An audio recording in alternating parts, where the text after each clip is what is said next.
This is DMG and welcome to 7D System, and in this video we're going to talk about the monster, the Koaladile, also known as the piranha of the forest, or more colloquially as the drop bear.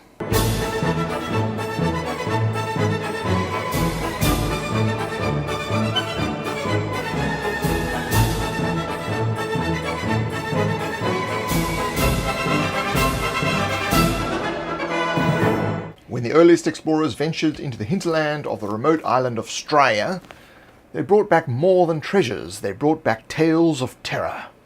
Many a brave party of adventurers had faced the bloody claws and poisonous jaws of the Koaladile.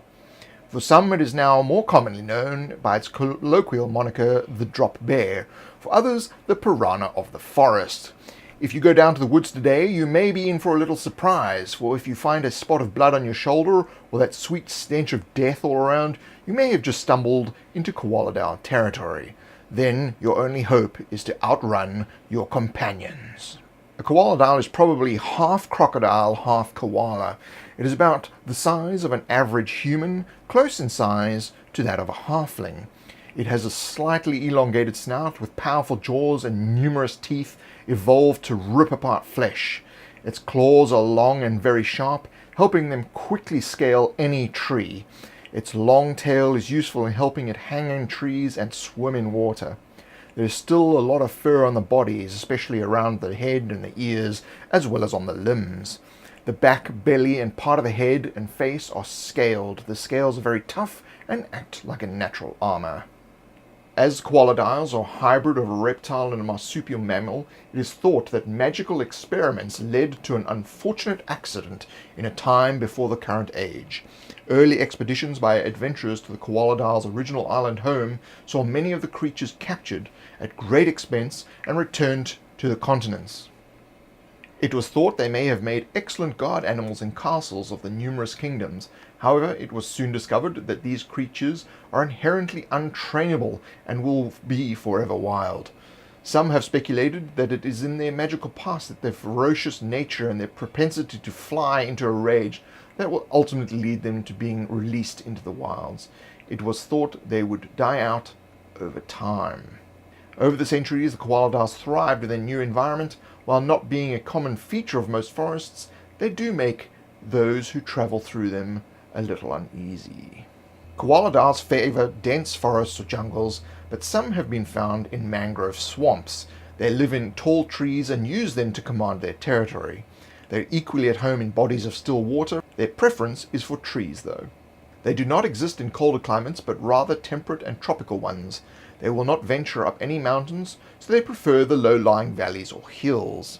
They are carnivorous and are attracted to areas rich in wildlife.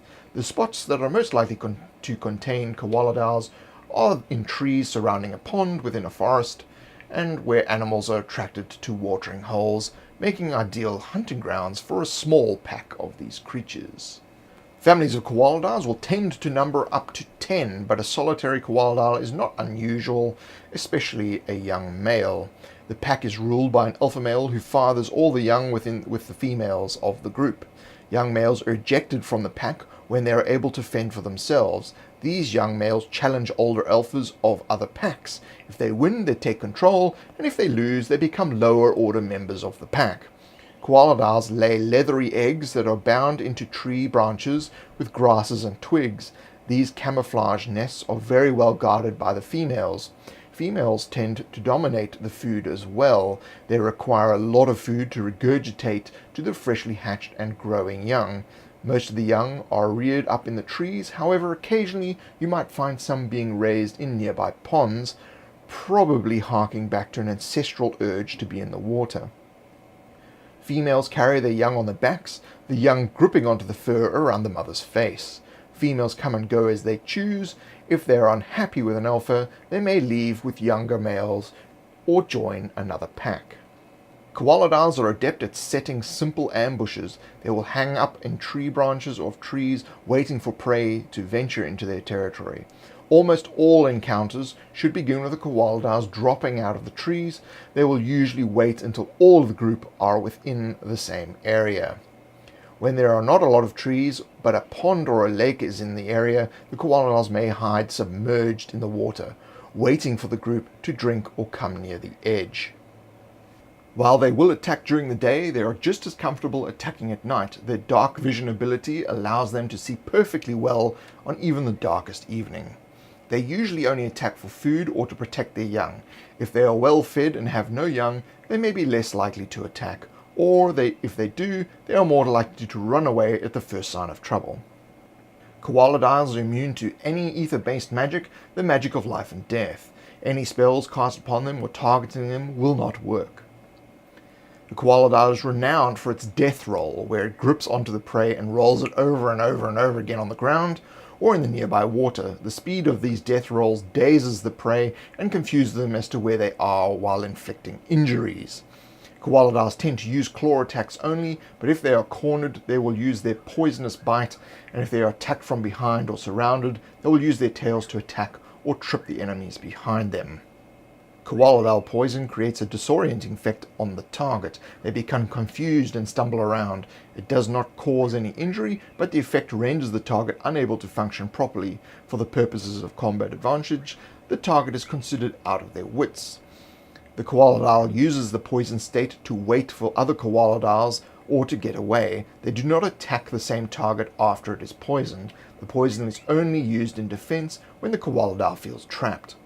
The effect of the poison wears off once the target's immune system has been given time to counteract the effects. The poison is of a low difficulty and targets against the Constitution ability, Resistance Forte, and Resist Poison expertise. In the PDF for the Koaladile, you will find the Koaladile Combat Strategy Guide, which lists all the various things that can happen during combat and how you can react with the Koaladile as a monster. Also included in the PDF is a stat card, which lists all the basic features of the Koaladile for easy reference, and you also get a paper mini. So there's about 6 of them in the PDF that you can print out to use the Koaladile in your game of your choice.